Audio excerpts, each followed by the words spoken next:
আছেন, প্রত্যেকটা কদম ফেলতে হবে আমার মেপে মেপে হিসাব করে করে। একটা কদম যেন আল্লাহর নাফরমানের দিকে না যায়, একটা কদম যেন সুদের দিকে না যায়, একটা কদম যেন ঘুষের দিকে না যায়, একটা কদম যেন আল্লাহর বিপক্ষে না যায়। যত কদম আমার দিব প্রত্যেকটা কদম যেন আল্লাহর কোরআনের পক্ষে হয়। ও মুসলমান, ও ইমানদার ভাইরা, আমার মুরব্বী ওয়াজিরা, আজকে আমাদের বয়স তো কম হয় নাই, কিন্তু এখন আমরা কবরের কথা মনেই করতে পারলাম না। অথচ সূরা তাহায় আল্লাহ বললেন, ইন্নাস সাআতা আতিয়াতুন আকাদু উখফিহা। মরণ তোমাদের ঠিকই আসবে, মরণ যা আসবে, এই মরণ কখন আসবে তা তোমাদের কারো জানা নাই। অন্য আয়াতের ভিতরে আল্লাহ রাব্বুল আলামিন বলছেন, ইযা জাআ আজালুহুম লা ইস্তাখিরুনা সাআতাও ওয়া লা ইস্তাকদিমুন। ও আমার বান্দারা, যখন মরণের সময় হয়ে যাবে সাথে সাথে মালাকুল মউত চলে আসবে। ও দুনিয়ার মানুষ, কেউ তখন মালাকুল মউত আজরাইলকে ফেরাতে পারবে না। আল্লাহ বললেন, যখন সময় হয়ে যাবে একটা সেকেন্ড আগেও হবে না, পরেও হবে না। সুতরাং মৃত্যুর প্রস্তুতি নেওয়ার জন্য আল্লাহ 24টা ঘন্টায় যেন আমরা মৃত্যুর প্রস্তুতি নিয়ে রাখি, এই জন্যই এই কথা বললেন। আল্লাহ বললেন, আকাদু উখফিহা, আমি আল্লাহ এটা গোপন করে রাখলাম। এখানে সাআ আসছে, ইন্নাস সাআতা আতিয়াতুন, নিশ্চয়ই কিয়ামত আসবে। সূরা তাহার এই আয়াতে আল্লাহ যে সাআ বললেন, এই সাআর অর্থ হচ্ছে কিয়ামত। কিন্তু নবীজির ব্যাখ্যাই বললেন কিয়ামত হবে দুই ভাবে, একটা হলো বড় কিয়ামত, আরেকটা হলো ছোট কিয়ামত, যার আরবি শব্দ হলো কিয়ামতে সুগরা আর কিয়ামতে কুবরা। কিয়ামতে কুবরা তো যেদিন ইসরাফিল আলাইহিস সালাম সিংহায় ফুৎকার দিবে সেদিন বড় কিয়ামত হয়ে যাবে। আর নবীজি অন্য হাদিস শরীফের ভিতরে বললেন, মান মাতা ফাকাদ কামাত কিয়ামাতুহু। ও দুনিয়ার মানুষেরা, যখন তোমার মরণ হবে তখন তোমার কিয়ামত শুরু হয়ে যাবে। মরণের সাথে সাথে যদি নাফরমান হয় আযাব শুরু হয়ে যাবে। একটা মানুষের জীবন্ত মানুষের চামড়া টেনে টেনে গোষ্ঠীর সাথে চামড়া যদি টেনে চিরা হয় তাহলে যতটা বেশি কষ্ট হয় এর চাইতে বেশি কষ্ট হবে মৃত্যুর সময়। শুরু হয়ে যাবে আযাব আর গজব। কবরে যাওয়ার পর নবী বলেন, আল কবরু রাউযাতুম মির রিয়াজিল জান্নাহ আও হুফরাতুম মিন হুফারিন নার। কবরে যাওয়ার পরে হয়তো কবরটা তোমাদের জন্য জান্নাতের বাগান হবে, নয়তো কবরটা তোমাদের জন্য জাহান্নামের গর্ত হয়ে যাবে। ও মুসলমান, এই জন্য মৃত্যুর আগে, মালাকুল মউত আসার আগে আল্লাহ আরো অনেক ফেরেশতা পাঠায়। যদি ভালো মানুষ হয় রহমতের ফেরেশতা তার কাছে আসে, আর যদি খারাপ মানুষ হয় গজবের ফেরেশতা তার কাছে আসে। রহমতের ফেরেশতারা এসে বলে, ও আল্লাহর বান্দারে, দুনিয়াতে কষ্ট করেছো, ভালো ঘর ছিল না, ভালো কাপড় ছিল না, দুনিয়াতে কষ্ট করেছো, আর কষ্ট করতে হবে না, আর কষ্ট নাই, এখন থেকে শান্তি শুরু হয়ে যাবে। ইয়া আইয়াতুহান নাফসুল মুতমাইন্নাহ ইরজিই ইলা রাব্বিকি রাদিয়াতাম মারদিয়া ফাদখুলি ফি ইবাদি ওয়াদখুলি জান্নাতি। ও প্রশান্ত মন, আল্লাহর দিকে চলে আসো। কোন অবস্থায়? রাদিয়াতাম মারদিয়া, আমার আল্লাহ খুশি তোমার প্রতি, তুমিও আল্লাহর প্রতি খুশি। সুতরাং চলে আসো, আল্লাহর প্রিয় বান্দাদের অন্তর্ভুক্ত হও, আর আল্লাহর তুই জান্নাতের ভিতরে তুমি প্রবেশ করো। জোরে কোন সুবহানাল্লাহ। আল্লাহ গো, মৃত্যুর আগে এরকম রহমতের ফেরেশতা তুমি আমাদের কাছে পাঠায়ো, জোরে কোন আমিন। আর যদি আল্লাহ নাফরমানি করেন, কাইফা তাকফুরুনা বিল্লাহ, যদি আল্লাহর সাথে নাফরমানি করেন আযাব তখনই শুরু হয়ে যাবে। গজবের ফেরেশতা আসবে আর জাহান্নাম আর জান্নাত দুইটাই ধরবে। ও আল্লাহর নাফরমান বান্দা, দেখ জান্নাতে কত নিয়ামত ছিল, কিন্তু তে নিয়ামত নিতে পারলি না। দুনিয়ার সাধারণ 2-4 টাকার জন্য কত দৌড়ালি, কিন্তু 24টা ঘন্টা গেল, 23 ঘন্টা দুনিয়ার জন্য দিলেও 1টা ঘন্টা আল্লাহর জন্য দিতি। একটা ঘন্টাও আল্লাহর জন্য দেওয়ার সময় কি তোর হলো না? ও না ফরমান, 24 ঘন্টা সময়ের ভিতরে 24 ঘন্টা নিজের জন্য ব্যয় করলি, আমার আল্লাহর কুদরতি কদমে একটা ঘন্টা সেজদা দিতে পারলি না, ফজর জোহর আসর মাগরিব এসা তুই পড়তে পারলি না। ও না ফরমান, এই জান্নাত আর তোর জন্য না, জাহান্নাম তোর জন্য অবধারিত হয়ে গেছে। তখনই আযাব শুরু হয়ে যাবে। আমার ভাইরা, আমার মুরব্বী ওজিরাম, গজবের ফেরেশতারা আর মালাকুল মউত আজরাইল যখন আসবে, যখন দেখবে তার সুরত, একদিকে তার মাথা আকাশে, তার পা যখন দেখবে জমিনে, অগ্নিলক্ষা চক্ষু গরম হয়ে তার দিকে তাকাবে। এই তাকানোটাই তার জন্য গজব হয়ে যাবে। আর যদি ভালো মানুষ হয়, সুন্দর করে এমনভাবে তার সামনে আসবে, দেখলেই বড় মায়া লাগবে, দেখলেই বড় ভালো লাগবে। ও মুসলমান, আল্লাহ বললেন তুম্মা ইউমীতুকুম, আবারও কিন্তু মরণ হবে। এই জীবন চলতেছে, আবারও কিন্তু মরণ হবে। আর এই মরণটার জন্য আলাদা কোনো বয়সের প্রয়োজন নাই। আগে আসে দাদা, পরে আসে বাবা, পরে আসে সন্তান নাতি। কিন্তু যাওয়ার বেলা এরকম কোনো সিরিয়াল নাই। দাদার কাছে নাতির লাশ, দাদার হাতে নাতির লাশ থাকে কি থাকে না? দাদা নাতির লাশ কবরে নামায় কি নামায় না?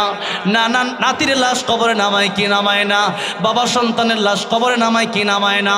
ও মুসলমান, আল্লাহ বললেন 24টা ঘন্টা মৃত্যুর জন্য তুমি রেডি থাকো।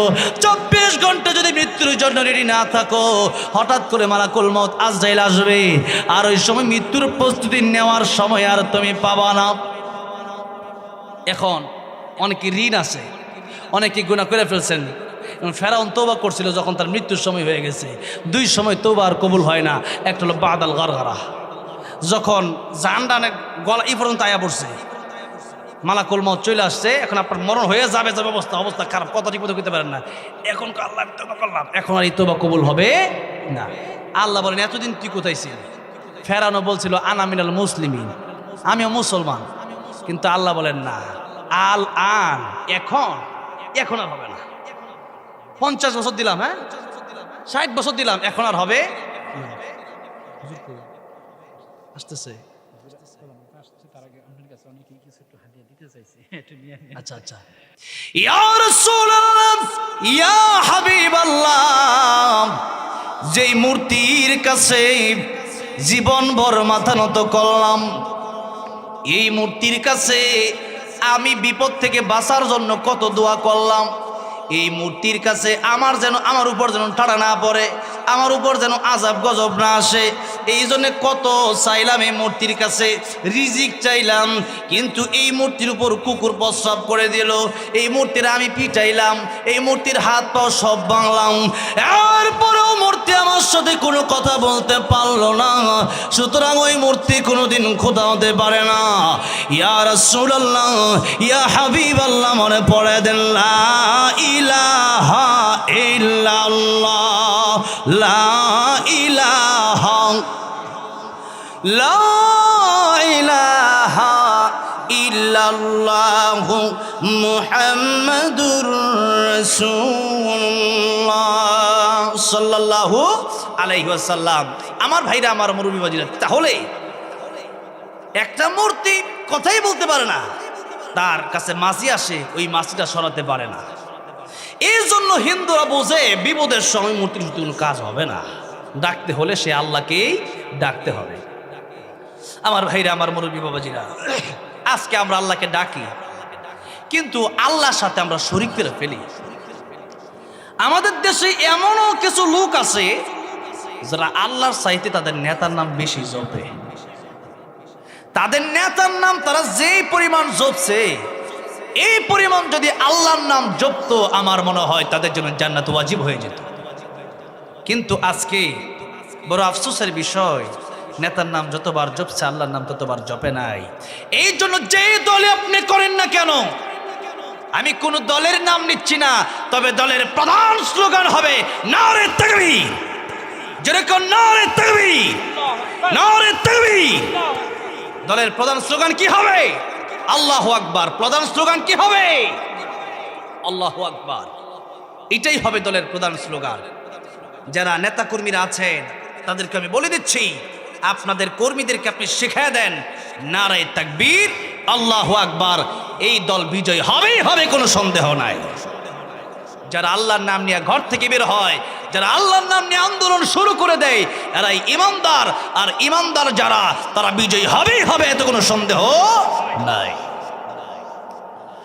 আমার ভাইরা, আমার মুরব্বী ওয়াজিরাম, এই জন্য বলতেছিলাম, এই দুনিয়াতে আমরা আল্লাহকে ডাকি, কাইফা তাকফুরুনা বিল্লাহ। আল্লাহ বললেন, ও দুনিয়ার মানুষেরা, আমি আল্লাহর সাথে তোমরা কিভাবে নাফরমানি করো। নাফরমানির এক নম্বর অর্থই হলো আমি আল্লাহর সাথে তোমরা কিভাবে শিরিক করো। শিরিকের ব্যাপারে আল্লাহ রাব্বুল আলামিন কোরআন শরীফের ভিতরে অসংখ্য অগণিত আয়াত নাজিল করলেন। আল্লাহ রাব্বুল আলামিন বললেন, ইন্নাল্লাহা লা ইয়াগফিরু আন ইউশরাকা বিহি ওয়া ইয়াগফিরু মা দুনা যালিকা লিমান ইয়াশা ওয়া মান ইউশরিক বিল্লাহি ফাকাদ ইফতারা ইসমান আযীমা। কিয়ামতের ময়দানে আমি আল্লাহ চাইলে তোমাদের জিন্দেগীর গুনাহগুলি মাফ করে দেব। যদি আমাদের গুনার দিকে আমরা তাকাই, আমরা কি জান্নাতে যেতে পারবো না? কিন্তু নবীজি একটা হাদিস আপনাদেরকে শোনাচ্ছি, ভালো করে শুনেন। নবীজি বলেন, কিয়ামতের ময়দানে আমার আল্লাহ তো রহমান, আমার আল্লাহ তো রহিম, আমার আল্লাহ গফফার, আমার আল্লাহ দয়াবান। এই জন্য এক একটা ছোট্ট ছোট্ট আমল দেখে আমার আল্লাহ রাব্বুল আলামিন উসিলা বানায় বানায় জান্নাতের মেহমান বানায় দিবেন। কিয়ামতের ময়দানে আল্লাহর দুইজন বান্দার সাথে একজন আরেকজনের সাথে দেখা হবে। আল্লাহ দেখা করায় দেবেন কিভাবে, একটু শোনেন। হাদিস শরীফের ভিতরে আসছে, দুনিয়াতে মরুভূমির ভিতরে একজনের কাছে পানি আছে আর একজনের পানি নাই। যেই ব্যক্তির কাছে পানি আছে সেই ব্যক্তির কাছে এক বোতল পানি আছে, একটু পরে তারও লাগতে পারে। যার কাছে পানি নাই সে এসে পানি চাইলো, আমার কি একটু পানি দেওয়া যায়, আমার বড় পিপাসা লাগছে, আমি বড় তৃষ্ণার্ত, আমার কি একটু পানি দেওয়া যায়। যেই মাত্র বলেছে এমনি তারে পানিটা দিয়ে দিল। দয়াময় যেই যে হলো, কিয়ামতের ময়দানে যেই ব্যক্তি পানি দিছে ওই ব্যক্তি দেখবে তার লিস্টটা জাহান্নামের খাতায়, আর যেই ব্যক্তিকে পানি পান করানো হয়েছিল ওই ব্যক্তি তাকায় দেখবে তার লিস্টটা জান্নাতের খাতায়। আমার আল্লাহ ডেকে বলো, ফেরেশতারা রে, যে ব্যক্তির লিস্টে জাহান্নামের খাতায় ওই ব্যক্তিকে নিয়ে যাও জাহান্নামের দিকে। কিন্তু কোন দিক দিয়ে নিয়ে যাবা? ওই যেই ব্যক্তিরা জান্নাতে যায় তার সামনে দিয়ে নিয়ে যাও।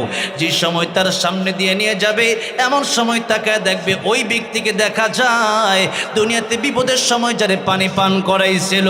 ডাক দিয়ে বলবেন, ভাই রে, ওই যে দুনিয়াতে তোমার পানি পান করাইছিলাম, আজকের কিয়ামতের কঠিন ময়দানে তুমি যাও জান্নাতে আর আমি যাই জাহান্নামে। আমার আল্লাহর একটা নিয়ম হলো, আমার আল্লাহ যাকে একবার জান্নাতের টিকিট দিবেন, আমার আল্লাহর কোনো দিন তার কাছ থেকে জান্নাতের টিকিট কেড়ে নিবে না। জোরে কোন সুবহানাল্লাহ।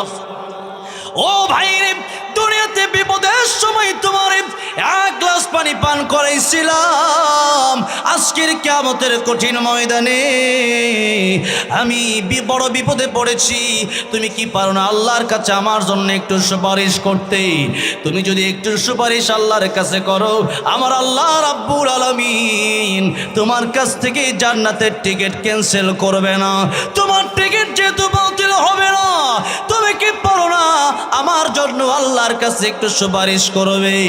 এমন সময় লোকটা বলবে, হ্যাঁ, তুমি তো দুনিয়াতে বড় বিপদের সময় আমার উপকার করেছিলে, আজকের কিয়ামতের কঠিন ময়দানে তোমার কি আমি একটু উপকার করতে পারি না?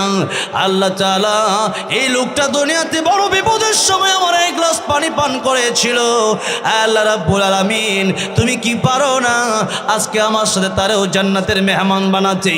আমার আল্লাহ ডাক দিয়ে বলবেন, ও আমার বান্দা, দুনিয়াতে যে তার উপকার করেছিলে আমি আল্লাহ রাব্বুল আলামিন সেই দিনের কথা আমি ভুলি নাই। ওই দিন যেহেতু তোর দয়ামা হয়েছিল, আমি আল্লাহর দয়ামা তার চাইতে কোটি কোটি গুণ বেশি আমি আল্লাহ তোর সামনে তার উপস্থিত করলাম, এই জন্য যাতে করে তুই তার কথা বলিস। ও বান্দারে, আমি আল্লাহ রহমান, আমি আল্লাহ রহিম, আমি আল্লাহ গফফার। ও ও বান্দারে, আজকে তোর সুপারিশ আমি আল্লাহ মঞ্জুর করে নিলাম। তাহলে শুধু তুই একা না, তোর সাথে আমি আল্লাহ রাব্বুল আলামিন ওই বান্দা তোর এই দুনিয়াতে পানি পান করানোর কারণে, এক গ্লাস পানি পান করানোর কারণে আজকে কিয়ামতের ময়দানে তারে আমি আল্লাহ মাফ করে দিলাম। বিনিময়ে তোর সাথে আমি আল্লাহ রাব্বুল আলামিন জান্নাতের মেহমান বানিয়ে দিলাম। আর তো জোরে কোন সুবহানাল্লাহ। আমার ভাইরা, আমার মুরব্বী বাবাজিরা, এক গ্লাস পানি পান করানোর বিনিময়ে যদি কোনো মানুষকে আল্লাহ জান্নাত দেয়, তাহলে বোঝা গেল জান্নাতে যাওয়ার জন্য বলেন তো কয়টা নেকির প্রয়োজন? একটা। জোরে কোন কয়টা? একটা। আবার জাহান্নামে যাওয়ার জন্য কয়টা গুনাহ প্রয়োজন? একটা। একটা গুনাহ, একটা আমলের কারণে আপনি জান্নাতে যেতে পারেন, আবার একটা গুনার কারণে আপনার ঠিকানা হবে জাহান্নাম।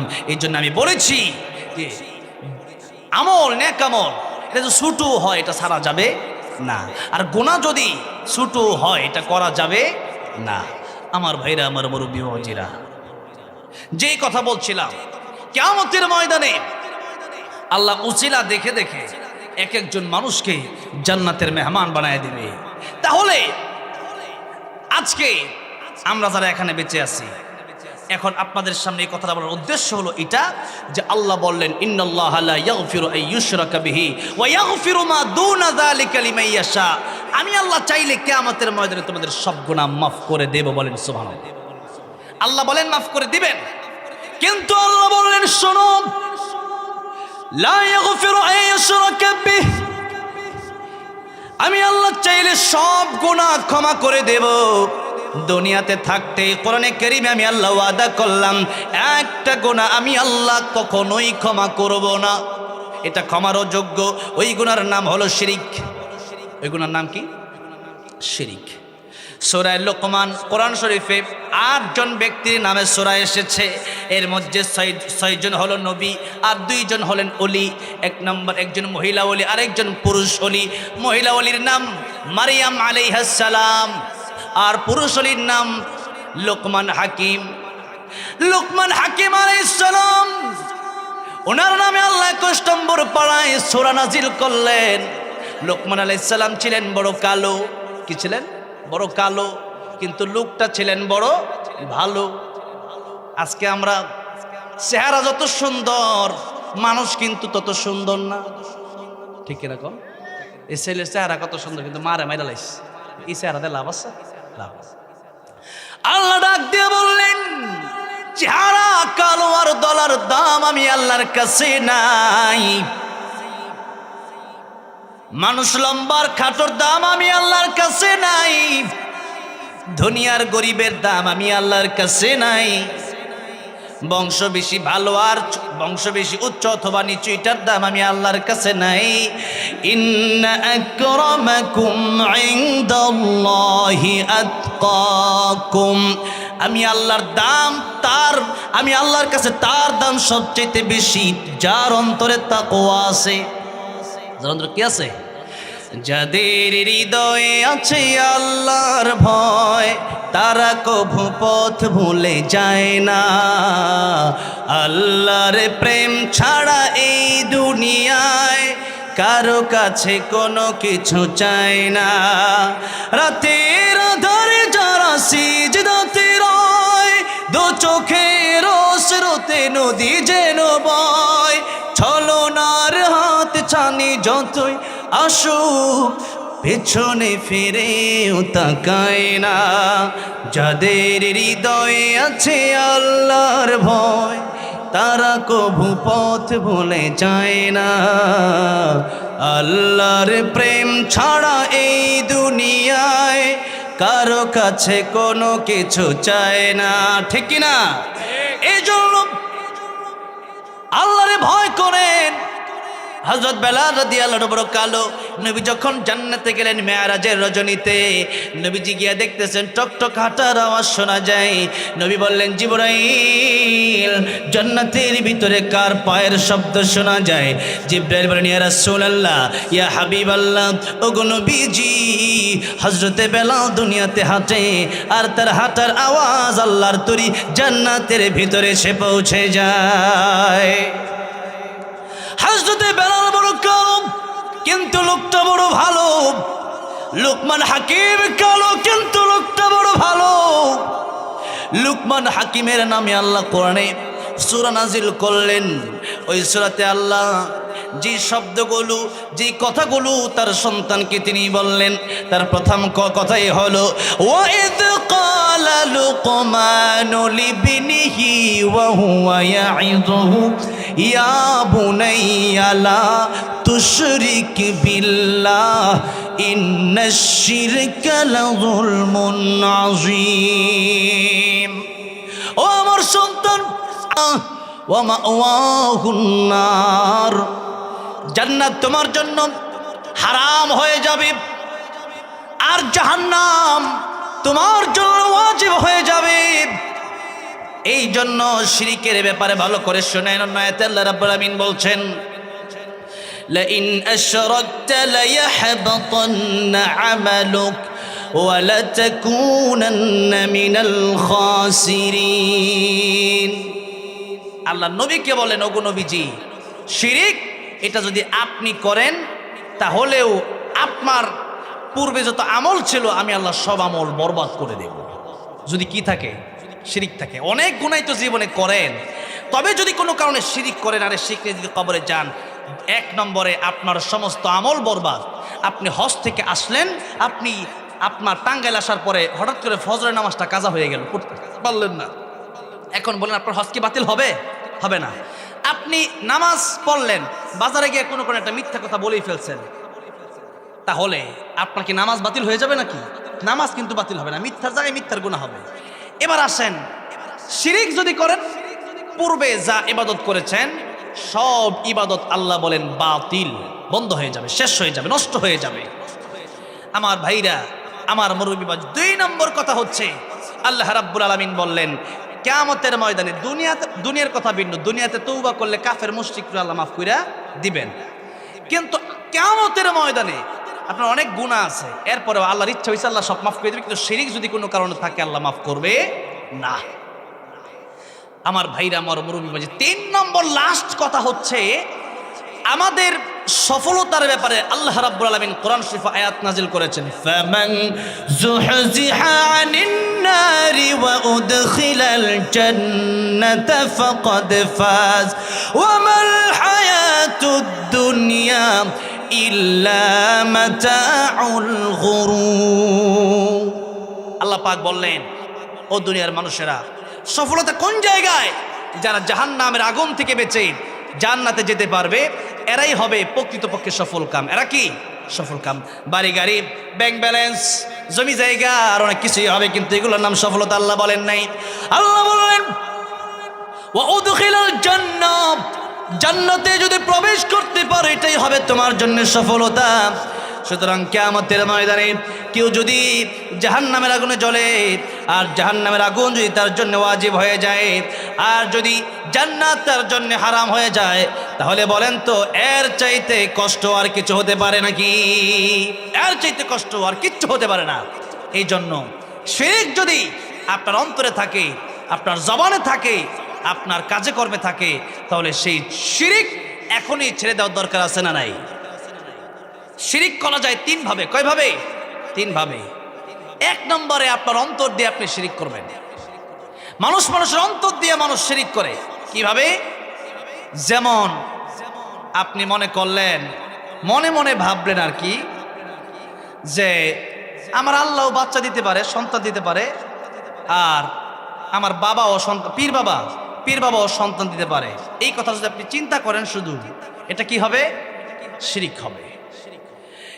2 নম্বরে আপনি যদি জবান দিয়ে শিরিক করেন, যেরকম জবান দিয়া আপনি ডাইরেক্ট পীর বাবার কাছে চাইলেন, পীর বাবা আপনি আমার সন্তান দেন।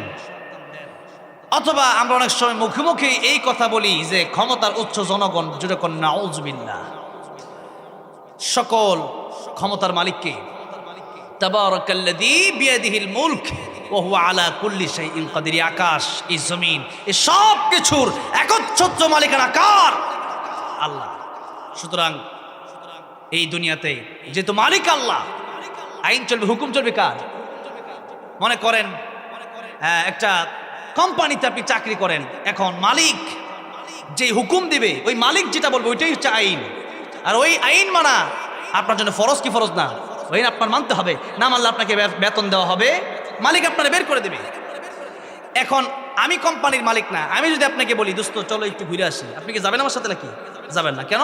আপনার আইন আইন না, আপনার হুকুম মানার কোনো দরকার নাই। হুকুম যদি মানতে হয় আমার মালিকেরটা আমি মানব, আর যদি মালিকেরটা না মানেন তাহলে বিপদ আছে। আর আল্লাহ যে আল্লাহ আমাদেরকে সৃষ্টি করলেন, মালিকের মালিক, বাদশার বাদশা যিনি, সেই আল্লাহ রাব্বুল আলামিনের আইন আমার আল্লাহর আইনের চাইতে বড় কোনো আইন আছে? সুতরাং আল্লাহ আইন করলেন আস-সারিকু ওয়াস-সারিকাতু ফাকতাউ আইদিয়াহুমা, কেউ যদি চুরি করে তার হাত কেটে দাও। আজ থেকে আরো 10 বছর 20 বছর আগে যদি আইন চালু হতো বাংলার সংসদে, তাহলে আপনারা কি মনে করেন এই দেশে যে স্বৈরাচার হাসিনা সহ আর যারা আছে, যারা চুরি করে কোটি কোটি টাকা যারা দিল্লিতে নিয়ে গেল, এরা কি চুরি করার সাহস পেত? এরা চিন্তা করত চুরি করলে হাত কেটে দেওয়া হবে। আর আজকে যারা চোর, এরা চোরের বিচার করবে কি? হ্যাঁ, যদি বিচারক নিজেই হয় চোর, তাহলে সে বিচারটা করবে কি? রশি দিয়ে যদি আমারে বাঁধে, রশি যদি দুষ করে রশিরে বাঁধবে কি? হ্যাঁ, এই জন্য আজকে চুরির বিচার আমার দেশে নাই। আজকে বিয়ে করার পর পরকে আছে না নাই? অভাব নাই।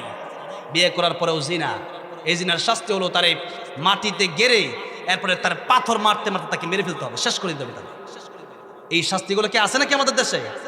তো এগুলো শাস্তি যদি আজকে বাংলাদেশে থাকতো, একজন চুরি করার পরে যদি বাইতুল মোকাররম ঢাকায় সময় টিভি, যমুনা টিভি আর যত টেলিভিশন নিউজগুলো আছে তাদেরকে নিয়ে যদি সবার সামনে, লক্ষ জনতার সামনে একটা চোরের হাত কেটে দেওয়া হতো, বলেন দেশে কি চোর থাকতো? আজকে দেশে চোর আছে না নাই? ডাকাত আছে না নাই? দিন দুপুরে ডাকাতি হয়, দিন দুপুরে রাস্তা আটকে আছেন, জ্যামে পড়বেন, ডাকাতেরা এসে বলবেন যা আছে সব দিয়ে। চিন্তা করে দেখেন, আল্লাহর কোরআনের আয়াতের আইনগুলো যদি আগেই বাস্তবায়ন হয়ে যেত, আজকে বাংলাদেশে খুন খারাপি দেখা লাগতো না, আজকে বাংলাদেশে রাহাজানি দেখা লাগতো না, চুরি ডাকাতি দেখা লাগতো না, জিনা দেখা লাগতো না। আজকে বাংলাদেশে সবকিছু, সব অশান্তি দূর হয়ে যাবে, শান্তি আসবে। যদি মাত্র একটা রাজ আপনি কায়েম করতে পারেন, সেটা হচ্ছে কোরআনের রাজ। এটা কিসের রাজ? আল্লাহর কোরআন যদি বাংলাদেশ কায়েম করতে পারেন, বাংলাদেশে কোনো অশান্তি থাকবে না, চুরি ডাকাতি থাকবে না, জিনা থাকবে না, পরকীয়া থাকবে না। আর আজকে আল্লাহর কোরআন বাদ দিয়ে শান্তি চান, শান্তি কশিন কালেও আসা সম্ভব না। সম্ভব নাকি? সম্ভব। এই জন্য আল্লাহ রাব্বুল আলামিন বললেন, যারা আল্লাহর আইন বাদ দিয়া অন্য কারো গোলামি করতে চায়, শিরিক কিভাবে হয় দেখেন। বাংলাদেশের ভিতরে হাজার হাজার মূর্তি স্থাপন করলো, এরপরে কলেজ ইউনিভার্সিটির সোনার সন্তান যাদেরকে বলেন, সেই সন্তানগুলো দিয়ে নেতারা যায় তাদের সামনে মাথা নত করে, মূর্তির সামনে পর্যন্ত মাথা নত করিয়ে দিয়েছে। যার কারণে ইন্ডিয়া রিপাবলিক বাংলা চ্যানেল, এই চ্যানেলের সাংবাদিকরা যখন এই বাংলাদেশের জনগণ মূর্তি ভাঙা শুরু করলো, তখনই তারা খেপে গেল যে বাংলাদেশের মুসলমান, আমরা তো ডাইরেক্ট শিরিক করি, আর তাদেরকে ইনডাইরেক্ট শিরিক করাতে চাইছিলাম, তাদের মূর্তি দিয়ে, তাদের বাপদাদার মূর্তি দিয়ে সিজদা করাতে চাইছিলাম, কিন্তু তারা তা করে নাই। আজকে আমাদের প্ল্যান সব মাটি হয়ে গেছে।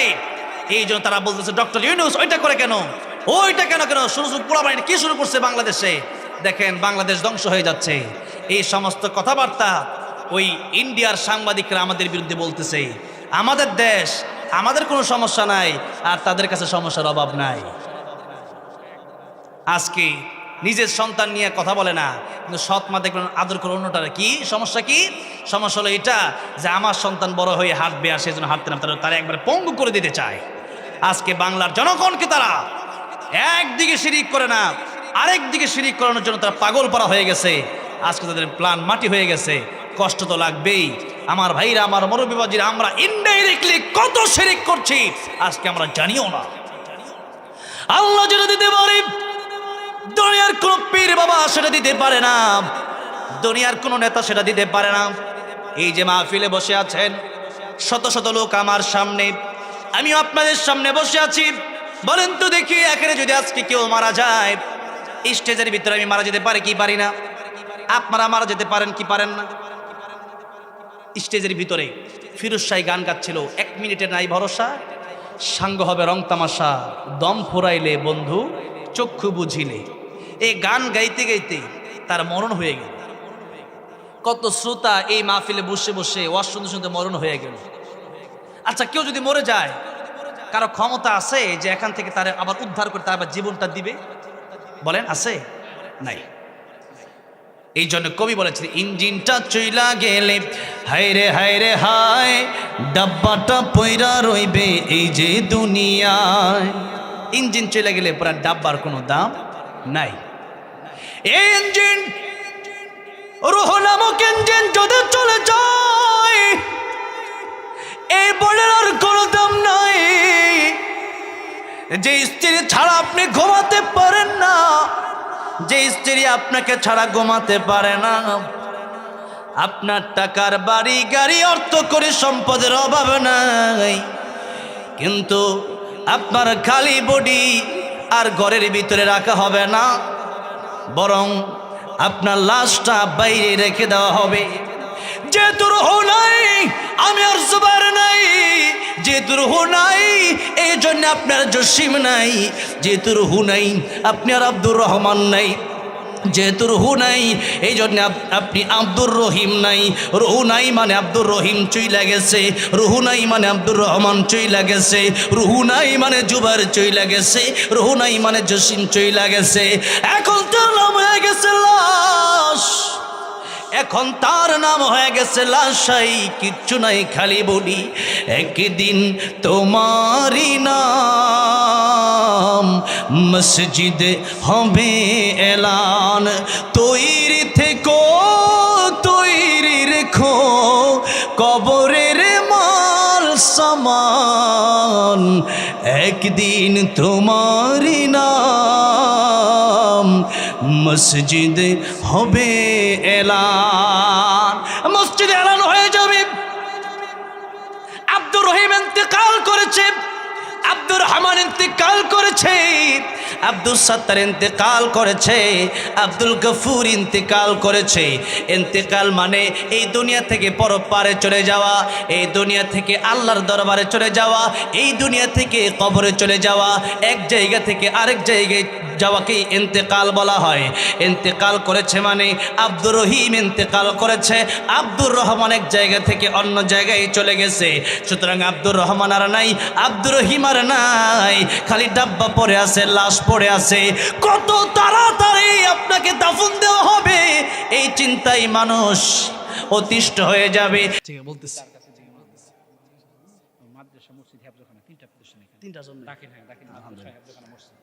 আমার ভাইরা, আমার মুরব্বী বাবাজিরা, তাহলে মৃত্যু কার কখন আসে আমরা জানি? গাড়িতে যাইতেছি, অ্যাক্সিডেন্ট হয়ে মরে যেতে পারে। ঘুমায় রইছি, ঘুমের সময় মরণ হতে পারে কি পারে না? রাস্তা দিয়ে হেঁটে যাচ্ছেন, দেখাই দিলে ফার মারছে, মরে যেতে পারেন। তাহলে মরার জন্য আজকে মানুষ জীবিত থাকলে মানুষ অবাক হয় না, যে জীবন্ত কত মানুষ অবাক নাই।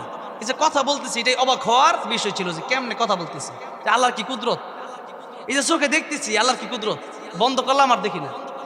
এই যে কানে শুনতেছি আল্লাহর কি কুদরত। আর মানুষ মরে গেলে পরে মানুষ অবাক হয়, এই লোকটা মরে গেল কেমন। কিন্তু মরে যাওয়া অবাক হওয়ার বিষয় না, বেঁচে থাকাটাই অবাক হওয়ার বিষয়। যেরকম ঠিক না? আজকে মানুষ মরে গেলে পরে অবাক হই, আর আমরা মরতে চাই না। আল মুমিনু তুহফাতুল আল মাউতু তুহফাতুল মুমিন, মৌত হলো মুমিনের জন্য হাদিয়া। এটা কি হাদিয়া? মরণের সময় হয়ে গেলে পরে মুমিন ব্যক্তি খুশি হয় যে আহ, কতদিন পরে আমার আল্লাহর সাথে আমার আজকে দেখা হবে। আল্লাহু আকবার, আল্লাহু আকবার, আমার আল্লাহর সাথে আমার দেখা হবে। আব্দুল কাদের জিলানী রাহমাতুল্লাহ এটাই বলতেন। কি বলতেন? जन्नत और दोज़ख से या रब क्या करूं, जन्नत और दोज़ख से या रब क्या करूं, आरज़ू है मैं तुझसे देखा करूं, आरज़ू है मैं तुझसे देखा करूं। अल्लाह ताला জান্নাত দিয়ে আমি কি করব, জাহান্নাম দিয়ে আমি কি করব?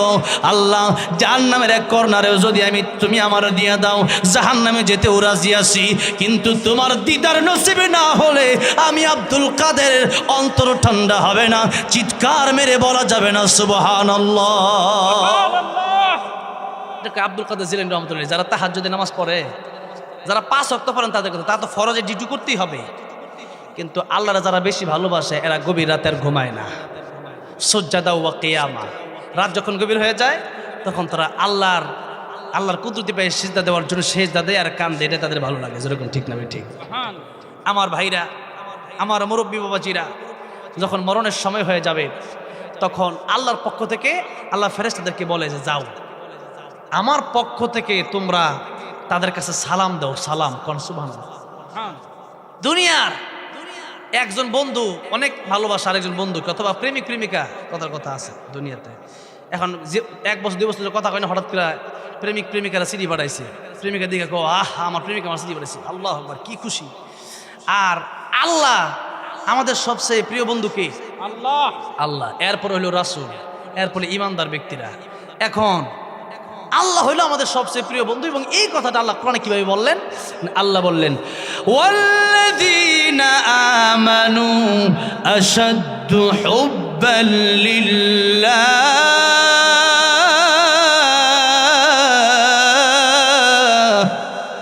ইমানদারের সবচেয়ে প্রিয় বন্ধু আমি আল্লাহ। যখন কে? আল্লাহ। ইব্রাহিম আলাইহিস সালাম যখন আগুনে ফেলে দিবে, জিবরাইল আইছে, কয় ইব্রাহিম আলাইহিস সালাম, পয়গম্বর ইব্রাহিম আগুনে ফেলবে, আপনি বাঁচা দেই। ইব্রাহিম আলাইহিস সালাম কয় না, আমার আল্লাহ দেখে না, আমার আল্লাহ কি আমার দেখে না? আমার আল্লাহ যদি দেখে আর আমার যদি আগুনে ফেলে, ঠিক আছে ফিরে যাবো, তোমার বাঁচানোর দরকার নাই, বাঁচালে আমার আল্লাহ বাঁচাবে। আল্লাহু আকবার, আল্লাহ। আর আমি ইব্রাহিম আগুনে পড়ার কারণে আমার আল্লাহ যদি খুশি হয়ে যায়, আমি ইব্রাহিম 1 বার 2 বার 3 বার নয়, 1000 বার জীবন কাটিয়ে দিব আগুনে পড়তে পড়তে, আমি 1000 বার আগুনের ভিতরে জ্বলতে রাজি আছি।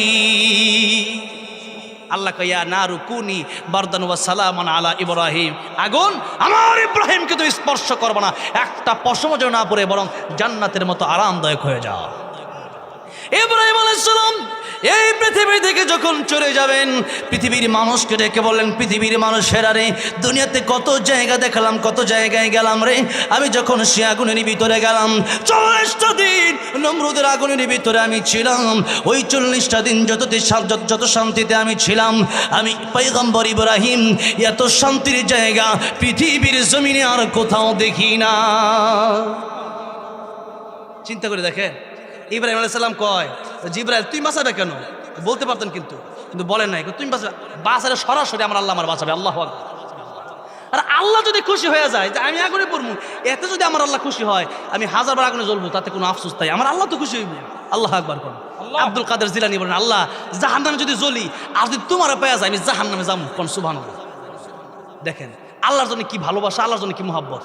আর আমাদের অন্তরে মাদ্রাসা মসজিদ আল্লাহর জন্য, আল্লাহ কয় মাংদাল্লাযী ইউকরিদুল্লাহ করদান হাসানা, কে আছো যে আমারে তোমরা ঋণ দিবা? শুনবেন, একটু কথা বলবো, একটু কষ্ট হইতেছে আপনাদের, কথা ছিল 10টা বলুন, 10টা 17 বলুন, এই জায়গায় আমরা সবচেয়ে বেশি আলোচনা করি, আর বাংলাদেশে কোথাও করি না। 1 ঘন্টা টাইম দেওয়া আছে ফরম। আমার ভাইরা, আমার মুরব্বী বাবাজিরা, এরপর হয়ে গেছে প্রায় 2 ঘন্টা, 10:30 বাজে গেছে। এখন প্রধান বক্তা আসবে, তার আগে অল্প কিছু কথা আমি বলে দিই, কিন্তু মাদ্রাসা মসজিদের ব্যাপারে একটা দায়িত্ব আমার দেওয়া হয়েছে।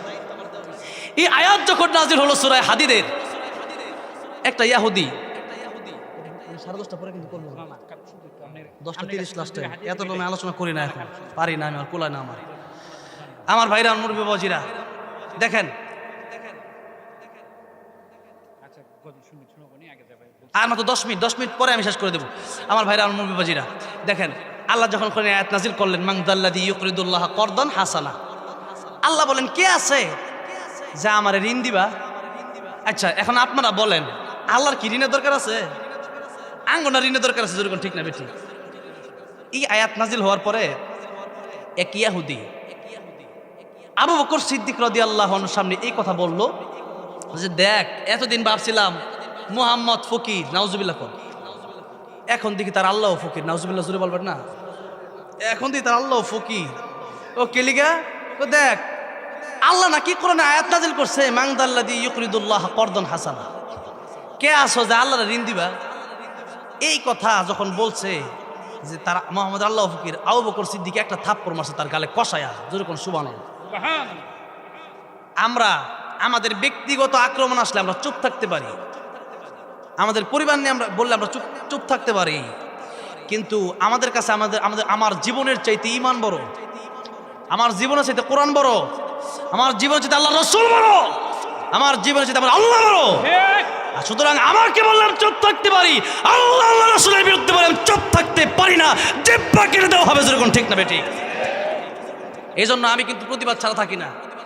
যেখানে কোরআনের বিরুদ্ধে কথা হবে, যেখানে আল্লাহ রাসূলের বিরুদ্ধে কথা হবে, সেখানে ডাইরেক্ট প্রতিবাদ আমি করি, যেরকম ঠিক না বেঠিক। চুপ থাকতে হবে না, আপনি চুপ থাকবেন না, আপনি মুনাফিক, যেরকম ঠিক না বেঠিক। চুপ থাকতে পারবেন না কেন? আমার জীবনের চাইতে আমার আল্লাহ বড়, আমার জীবনের চাইতে আমার ঈমান বড়। জীবন চলে যেতে পারে, সমস্যা নাই, জীবন চলে যেতে পারে, সমস্যা নাই, কিন্তু জীবন চলে গেলে কি হবে? আমার এই জীবনটা যদি ঈমানের সাথে আমার মৃত্যুটা হয়, তো পরকালে আমার জান্নাতে জীবন শুরু। আর আমার জীবনটা যদি ঈমান হারা হয়ে যায়, তো আযাব, পরকালে আযাব শুরু হবে, সে আযাবের কোনো শেষ নাই। তো অনন্তকাল জান্নাতে যদি জীবন দিয়ে দিলাম, সমস্যা কি? এটা তো জীবন না। আল্লাহ বললেন না ওয়া কুনতুম আমওয়াতা ফাআহইয়াকুম, এরপরে যে জীবন শুরু হবে এটাই হলো আসল জীবন। আর আয়াতের কথা এটা। এবার আল্লাহ বললেন যে কে আসো আমার ঋণ দিবা? ইহুদি কয় যে আল্লাহ ফকির। সাল্লাল্লাহু আলাইহি সাল্লাম তিনি ছিলেন বিচারপতি। তিনি কি ছিলেন? বিচারপতি।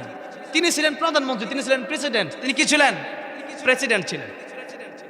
আমরা তো আজকে মনে করি যে হুজুররা কি ক্ষমতায় যাইব, হুজুররা খালি ইমামতি করবো। আহা, এত নিচু মন মানুষ কেন?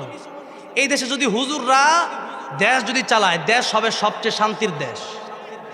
আল্লাহর কোরআন দিয়ে যদি দেশ চলে, এই দেশ হবে সবচেয়ে শান্তির দেশ, ঠিক কিনা বলে? আমার ভাইরা, আমার মুরব্বী বাবাজিরা, এবার আবু বকর সিদ্দিক চলে আসলেন বাড়িতে। নবীজি তো প্রধান বিচারপতি, নবীজির কাছে বিচার দিছে ইহুদি। রাসূল সাল্লাল্লাহু আলাইহি সাল্লামের কাছে বিচার দিছে, ইয়া রাসূলুল্লাহ, ইয়া হাবিবাল্লাহ, আপনি আল্লাহ রাসূল। এখন শুনেন, এখন কথাটা হইল আবু বকর সিদ্দিক আমার থাপ্পড় মারছে। নবী কয় আর হামু উম্মতি বি উম্মতি আবু বকর। আবু বকর হইলে আমার উম্মতের মধ্যে সবচেয়ে নরম দিল হইল আবু বকর। সুবহানাল্লাহ। কয় না, শর্টটা মনে হয় তোমার আসাদুম ফি আমরিল্লাহ ওমর। ওমর হলো শক্ত মানুষ, কথায় কথা দিব খালি লাগাইয়া। ওমর মনে হয় মারছে। কয় না ইয়া রাসূলুল্লাহ, আবু বকরই মারছে। আমি আবু বকরও চিনি, ওমরও চিনি, ভালো করে চিনি। নবী কয় আবু বকর দিছে, আমার তো বিশ্বাস হয় না। কয় হুজুর আবু বকরই দিছে, এটাই সত্য কথা, তবে আপনি কথাটা ঘুরেন না। নবীকে কথা ঘুরাচ্ছি না, শোনো, যদি আবু বকর তোমাকে সর দিয়ে থাকে কেন দিছে? কই ইয়া রাসূল এমনি দিছে। নাউজুবিল্লাহ। কয় আমার এমনি গিয়ে হুট করে সর মারছে। কত বড় মিথ্যাবাদী ইহুদি, তো এরা মিথ্যা কথা বেশি কয়। এখন যেমনি কইছে হুজুর এমনি দিছে, এখন নবী কই এমনি সর দিছে আবু বকর, এটা তো হতে পারে না। ঠিক আছে, যেমনি বলছে ঠিক আছে, এমনি দেখে আবু বকর সিদ্দিক নবীর দরবারে আসতেছে। আল্লাহু আকবার, আল্লাহু আকবার। আবু বকর সিদ্দিক রাদিয়াল্লাহু আনহু ইয়া রাসূলুল্লাহ, ইয়া হাবিবাল্লাহ, একটা থাপ্পড় দিয়ে হেরেন, অনুমতি দেন, এটা সর দিই। আল্লাহু আকবার। ইয়া রাসূলুল্লাহ, ইয়া হাবিবাল্লাহ, আপনি অনুমতি দিবেন একটা থাপ্পড় আমি তারে দেব। নবীকে আবু বকর, এতক্ষণ আমি বিশ্বাস করতে চাই নাই, এতক্ষণ আমি ভাবছি উমরই দিছে, মনে হয় উমরই দিছে। এখন দেখি তুমি দিছো। তুমি যেহেতু আমার সামনে একটা সর দিই তারে, তার মানে আগেরটাও তুমি দিছো, যেরকম ঠিক না বেটি? আগেটা তুমি দিছো, বুঝছি। বা আমার আর বোঝার বাকি নাই। ইয়া রাসূলুল্লাহ, ইয়া হাবিবাল্লাহ, হ্যাঁ শর্টটা কেন দিছো জিগাইছে। হ্যাঁ কইছি, তুমি বলি এমনি শর্ট দিছো। ইয়া রাসূলুল্লাহ, আমি এমনি চট দেই নাই। দেখেন ইহুদি কত বড় মিথ্যাবাদী। ইয়া রাসূলুল্লাহ, হ্যাঁ আমার সর যে দিছে এমনি দিছে, আমার কোনো দোষ নাই। নবী কয় আবু বকর, সে বলতেছে না, তুমি বলো। আবু বকর ডেকে বলেন, ইয়া রাসূলুল্লাহ, ইয়া হাবিবাল্লাহ, ওগো নবীজি, আপনি তো ভালো করে জানেন আমি সিদ্দিক। আমি শুধু সত্যবাদী না, আমি শুধু সাদিক না, আমি সিদ্দিক। আমি শুধু সত্যবাদী না, আমি মহাসত্যবাদী। এটা তো আপনি আমার উপাধি দিয়েছেন। ইয়া রাসূলুল্লাহ, ইয়া হাবিবাল্লাহ, জীবনে মিথ্যা কথা বলি নাই, আজকেও মিথ্যা কথা আমি আবু বকর বলবো না। ইয়া রাসূলুল্লাহ, ইয়া হাবিবাল্লাহ, আপনার বিরুদ্ধে বলেছে কথা, আল্লাহর বিরুদ্ধেও কথা বলেছে, আল্লাহকে ফকির বলেছে, আপনাকেও ফকির বলেছে। ইয়া রাসূলুল্লাহ, ইয়া হাবিবাল্লাহ, আমি তো চাইছিলাম দুইটা থাপ্পড় দিতে, একটা আল্লাহর পক্ষ থেকে আরেকটা আপনার পক্ষ থেকে। তা আমি একটা দিছি, আরেকটা বাকি আছে। ইয়া রাসূলুল্লাহ, এই লিখিত আমি কইতেছি একটা দিতাম। সুবহানাল্লাহ, আমি একটা বাকি আছে। নবী আবু বকর, এটা ইসলামী কোর্ট, এখানে সাক্ষী ছাড়া বিচার হয়, সাক্ষী ছাড়া বিচার হয় না। আবু বকর সাক্ষী আছে। এখন ওই সময় কোনো মুসলমান আবু বকরের সামনে ছিল না, আবু বকর রাদিয়াল্লাহু আনহুর সামনে ছিল না। আবু বকর সিদ্দিক রাদিয়াল্লাহু আনহু, ইয়া রাসূলুল্লাহ, সাক্ষী কেউ নাই, আমার কথায় যদি বিশ্বাস করেন এইটাই কথা, আর কোন কথা নাই। নবী কয়, আমি জানি তোমার কথাটা মিথ্যা না, কিন্তু ইহুদি যে বলতেছে এখন সাক্ষী যদি না, ইহুদির আবার সাক্ষী আছে। চিন্তা করে দেখেন, থাপ্পড় যদি ওইটা আরেক ইহুদি। এখন নবীজি বলতেছেন, আবু বকর বিচার হবে, বিচার তোমাকে নিতেই হবে, মাথা পেতে নিতে হবে। আবু বকর সিদ্দিক রাদিয়াল্লাহু আনহু, ইয়া রাসূলুল্লাহ, ইয়া হাবিবাল্লাহ, ইহুদি আল্লাহরে গালি দিছে, আর ইহুদিরে আমি থাপ্পড় দিছি, এর কারণে যদি আমার কল্লা যায়, কল্লা দিতে রাজি আছি, এরপরেও আমি ইহুদির কাছে নত হতে রাজি নাই। চিৎকার দিয়ে বলা যাবে না সুবহানাল্লাহ। ইয়া রাসূলুল্লাহ, আজকের শাস্তি আমি মেনে নেব, আজকের শাস্তির জন্য আমি জীবন দিয়ে আল্লাহর জান্নাতে চলে যাব। কোন সুবহানাল্লাহ। নবীজি বলেন, বিচার শুরু হয়ে যাবে। আমার আল্লাহ ডাক দিয়ে বললেন, জিবরাইল যাও, আমার বন্ধুর কাছে যাও, গিয়ে বলো আমার আবু বকরের কথা, আমার আবু বকরের সাক্ষী দুনিয়ার কোনো মানুষ না থাকলেও আমি আল্লাহ নিজেই আবু বকরের সাক্ষী হয়ে গেলাম। আমার নবীর কাছে আমার কোরআনের আয়াত নিয়ে যাও, লাকাদ সামিআল্লাহু কাওলাল্লাযীনা ক্বালু ইন্নাল্লাহা ফাকীর ওয়া নাহনু আগনিয়া। যে ইহুদি বলেছে আমি আল্লাহ ফকির আর তারা ধনী, এই কথাটা আমি আল্লাহ শুনেছি, দুনিয়ার কোনো মানুষের সাক্ষী লাগবে না, আমি আল্লাহ সাক্ষী দিয়ে দিলাম। আমি আল্লাহর সাক্ষী কি আমার নবীর কাছে গ্রহণযোগ্য হবে না? চিৎকার মেরে বলা যাবে না সুবহানাল্লাহ। সাক্ষী হলেন কে? আল্লাহ। আর সাক্ষী দরকার আছে? আর সাক্ষী দরকার নেই। এবার যেই মাত্র আয়াত নাজিল হয়ে গেছে, আমার নবীকে, কিরে ইহুদি, আমার আল্লাহ তো আয়াত নাজিল করছে আবু বকরের পক্ষে। সুবহানাল্লাহ। ইহুদি কই, এটা তো আমি বুঝি নাই, এই ঘটনা যে আয়াত নাজিল হয়েছে এটা তো বুঝি নাই। যখন আল্লাহু আকবার। আমার ভাইয়ের, আমার বন্ধুগণ, আমার কথাটা বলার উদ্দেশ্য হলো যে এই আয়াত যখন আল্লাহ নাজিল করলেন, আল্লাহ বলেন, মান যাল্লাযী ইউকরিদুল্লাহা করদান হাসানা, যে আমাকে ঋণ দিবা, মানে আমাকে করজ দিবা, মানে কি, যে আমার রাস্তায় কে দান করবা, যেই ব্যক্তি আমার রাস্তায় দান করবা, আমি আল্লাহ তারে কত ডবল দেব সে নিজে চিন্তাও করে দেখতে পারবে না। কোন সুবহানাল্লাহ। সে চিন্তাও করতে পারবে না। আমার ভাইরা, আমার মুরব্বী বাবাজিরা, আজকের এই মাহফিলটা মাদ্রাসা, মসজিদ, হাফিজিয়া মাদ্রাসা, দাখিল মাদ্রাসা সবগুলো এখানে একত্রিত, আলহামদুলিল্লাহ। এই সবগুলো মাদ্রাসা, মসজিদ এই এবং হাফিজিয়া মাদ্রাসা, এই তিনটার সমন্বয়ে, অনেক জায়গায় শুধু মাদ্রাসা, অনেক জায়গায় শুধু মসজিদ, অনেক জায়গায় শুধু দাখিল মাদ্রাসা, শুধু হাফিজি মাদ্রাসা, এত কিছু একসাথে। এই জায়গায় আমি জিজ্ঞেস করতে চাই, এক গ্লাস পানির বিনিময়ে যদি আল্লাহ জান্নাত দান করতে পারে, আমি আর আপনি আজকে 500 টাকা, 1000 টাকা এই মাদ্রাসা মসজিদের জন্য দেই, তাহলে আমার আল্লাহকে, আমাকে, আপনাকে এই উসিলায় জান্নাত দিতে পারে না? অনেক মানুষ কয় যে 1000 টাকা জান্নাত যাবো, আরে আপনি জানেন কেমনে? আমার আল্লাহ এক একটা ছোট্ট ছোট্ট